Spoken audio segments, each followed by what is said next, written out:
Polavaram project ఏ నదిపై కలదు? గోదావరి.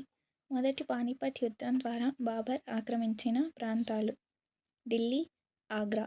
దేశవ్యాప్తంగా 1.5 కోట్ల బ్యాంకు ఖాతాలను పేద ప్రజల పేరిట తెరిచిన పథకం ఏది?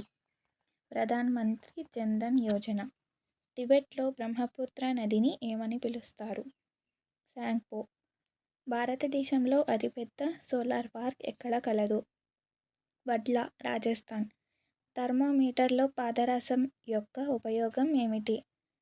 శరీర ఉష్ణోగ్రతను కొలుస్తుంది. ఉష్ణోగ్రత పెరిగితే పాదరసం వ్యాకోచిస్తుంది. విశ్వగ్రహీత ఏబి.